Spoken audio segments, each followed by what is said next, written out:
ও সমমানের পরীক্ষা শুরু আজ।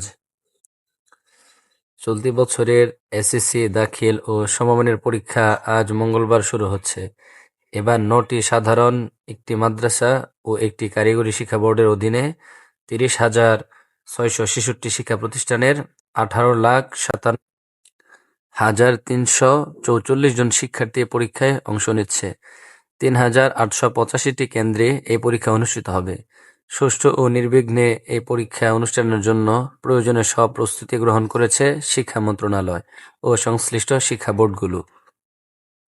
গতকাল সোমবার সচিবালয়ে শিক্ষা মন্ত্রণালয়ের সভা কক্ষে আয়োজিত সংবাদ সম্মেলনে শিক্ষা এবং প্রাথমিক ও গণশিক্ষামন্ত্রী এহসানুল হক মিলন এসব তথ্য জানিয়েছেন। সংবাদ সম্মেলনে লিখিত বক্তব্য তুলে ধরেন শিক্ষা মন্ত্রণালয়ের উপদেষ্টা মাহদি আমিন। এই সময় মাধ্যমিক ও উচ্চশিক্ষা অধিদপ্তরের মাউশি মহাপরিচালক, অতিরিক্ত দায়িত্ব অধ্যাপক খান মাইনুদ্দিন আল মাহমুদ সহ বিভিন্ন পর্যায়ের কর্মকর্তারা উপস্থিত ছিলেন। এদিকে দেশের বিভিন্ন এলাকায় বিদ্যুতের ব্যাপক লোডশেডিং এর কারণে ক্ষতিগ্রস্ত হচ্ছে পরীক্ষার্থীরা।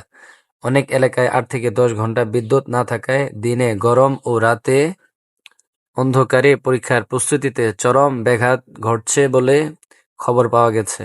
যদিও পরীক্ষা কেন্দ্রগুলোতে বিদ্যুৎ সরবরাহ নিশ্চিত করতে সংশ্লিষ্ট দপ্তরকে চিঠি দেওয়া হয়েছে বলে শিক্ষামন্ত্রী জানিয়েছেন। সংবাদ সম্মেলনে সাংবাদিকদের প্রশ্নের জবাবে শিক্ষামন্ত্রী বলেন, শিক্ষার্থীরা যাতে যানজট ভেদ করে নিশ্চিতভাবে পরীক্ষা কেন্দ্রে যেতে পারে সেজন্য সকাল 8টা থেকেই কেন্দ্রে প্রবেশের সুযোগ দিতে নির্দেশনা দেওয়া হয়েছে।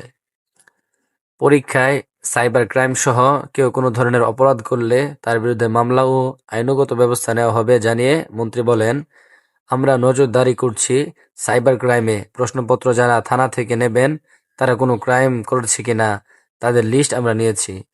আমরা মনিটরিং সেল করেছি, একটা হোয়াটসঅ্যাপ গ্রুপ করা হয়েছে, সেখানে ডিসি, ইউএনও সহ সবাই থাকছেন।